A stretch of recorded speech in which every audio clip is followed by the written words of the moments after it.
Hello everyone. Yes, I made it to the shop and the Jeep too. And yes, I had to tow it up here because the Jeep died on me.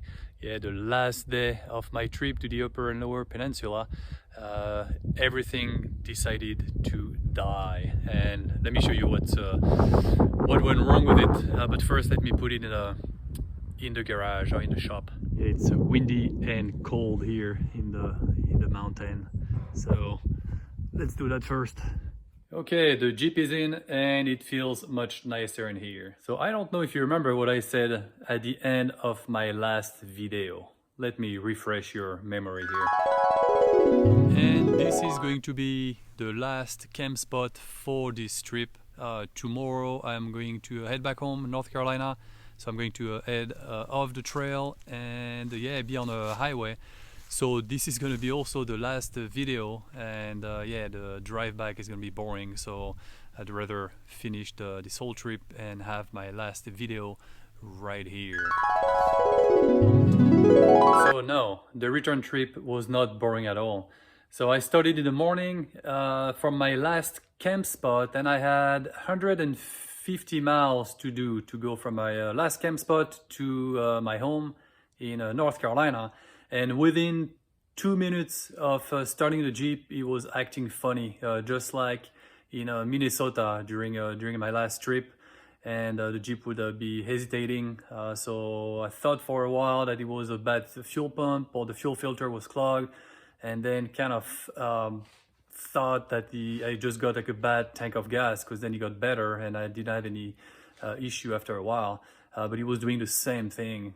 So really thinking that the something is going on with either the fuel pump or fuel filter. So that happened. So I was in the woods and I made it to the road. But still, you know, the Jeep was acting up worse and worse. But I had no phone signal. So then I kept going. I'm glad it was early, so there was not too much traffic.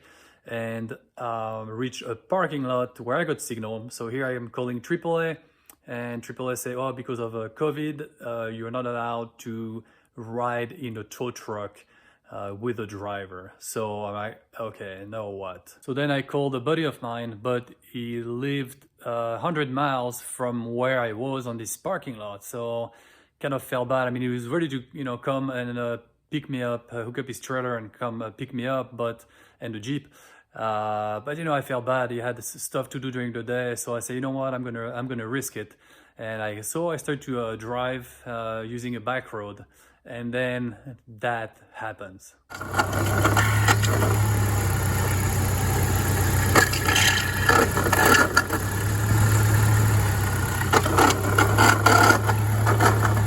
Yep, power steering pump was making some weird noise. It was getting worse and worse. So I stopped at a gas station and put some more fluid in it. And of course I put too much. So then the oil kind of splashed or cleaned up my whole hood here. But I kept going and I stopped at my buddy's place, and then we chat for a little bit. And I said, okay, time to go home before something else happened.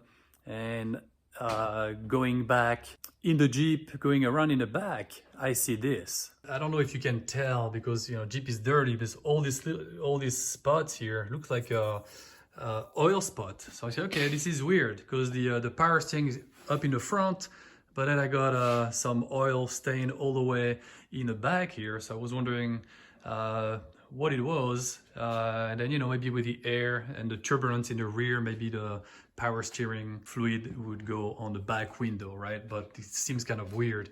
Then my buddy squat down and looked down here, and this is what happened. I don't know if you can tell. This is the right hand side, the passenger side, and this is the driver side. You see how clean and shiny it is on the passenger side here. Yeah, the axle shaft wheel bearing seal, I'm not sure how it's called, I guess blew off. And so whatever I had and I saw in the back of the Jeep was actually gear oil from my rear axle. So that happened. So it was everywhere. I mean, you can see it here. on the here, the fender well here, it's all over, and it's even on the wheel here, and it stinks. You know how gear oil, it smells pretty bad. So yeah, all that happened in 150 miles, like all at once. So I barely made it home. I just stopped the car in front of the house, and all the power steering fluid just went on the floor, on the ground, and the power steering is just dead. I have no power steering at all. So this is where I'm at today. So I called the AAA this morning and got the Jeep towed to my buddy's shop in the mountain here, and this is where we're gonna fix everything that went wrong, and also do all the upgrade that I want to do. And I actually already started to take the power steering pump off, and I bought a new one. Just put the pulley on.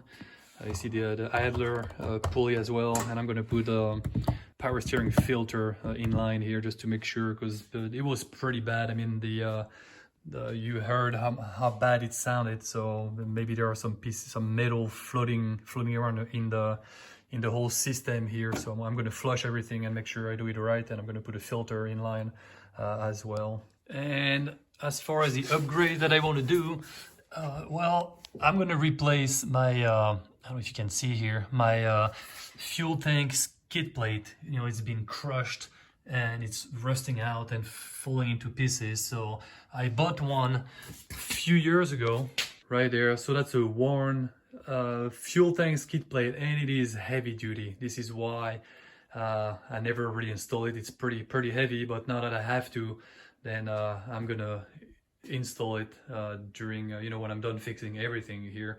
And because changing the skid plates for the fuel tank means I'm probably gonna have to drop the fuel tank, and the fuel pump and the fuel filters are in the tank. So then I can check and make sure that everything is okay, and see if the problem that I had with the Jeep not running well was due to the, you know, either the fuel pump or the fuel filter. The other big upgrade I want to do, well, I'm going to do an axle swap. So I got those two axles, front and rear, from like an LJ, 2004 LJ. So they have much less mile than the one I have in mind. So there are a few reasons why I'm going to change the axle.